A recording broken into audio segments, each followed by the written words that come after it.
Look, you, just like everyone out there, we all have an excuse just not to get out there and do the dang thing. Look, every one of us does. And one of the things that I absolutely love about this RV trip is that it gives me the chance to actually debunk and demyth everything that I think I already know. So today I'm going to show you a woman who actually built one of the most successful businesses in early American history. And she did it at a time when she never should have been able to do it at all.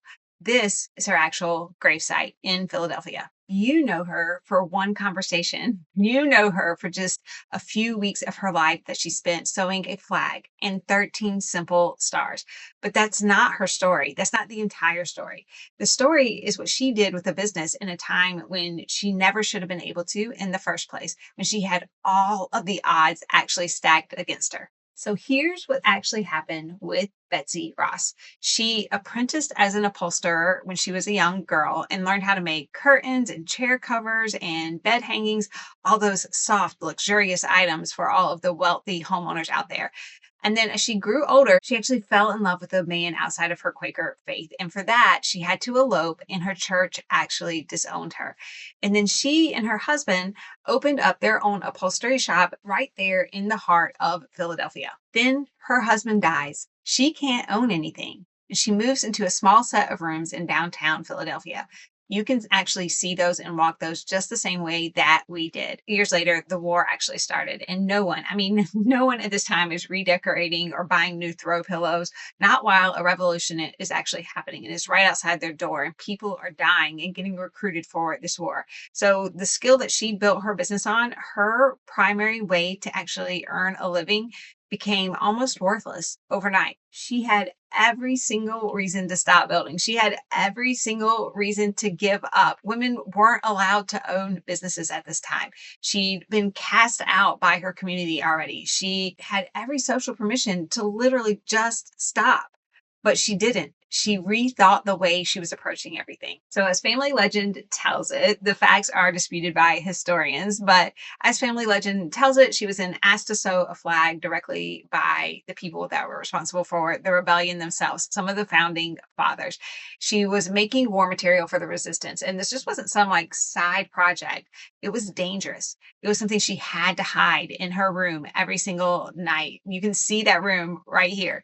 But she took a chance. She said yes, anyways. And she took all those skills she had learned as an upholsterer, and she actually formed a new way to make the stars that enabled her to make twice as many as any other upholsterer or flag maker would be able to be in her time. But she didn't want to become an expert before she pivoted. So she just took the skills that she had and applied them to the exact moment that she needed it in. And then as she started to make more and more flags, she got better and better at it and found a new and more efficient way to actually do it going forward. And then she worked and she supplied tents and sails and flags to the Continental Army and Navy. But her actual training was in soft furnishings. It wasn't in flags, it wasn't in military textiles, but she took the training she had and she applied it to the new project at hand. And then she saw an actual business opportunity moving forward. She saw a place that she could pivot. And then she saw how she could actually apply her skill set and her knowledge to what she was doing to make it more efficient moving forward into the future.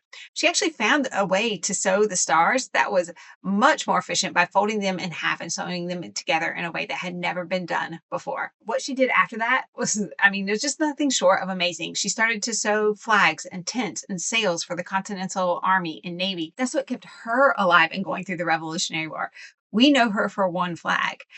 I know her because she's an amazing entrepreneur who knew she had to pivot at a time when it was pivotal for her to do so. Eventually, Betsy Ross did remarry. And then that husband also died. He was captured by the British and he died as a prisoner of war. So she buried two husbands before the age of 30 and kept the business running through both of those in a time when a woman could actually technically own almost nothing. They definitely couldn't own and operate a business on their own. But the part that most people almost never hear about her story was the entrepreneurial part, the success story behind her and her daughters as she moved forward to the future that she actually wanted to create. She didn't just make a business that got her through the war. She made a business that expanded well into the future and stayed in the family run by her daughters long after she was even gone. There's such a quintessential founder lesson in all of this. And I think it's something that is worth visiting by so many people out there. It's not just work hard, it's not just to be brave.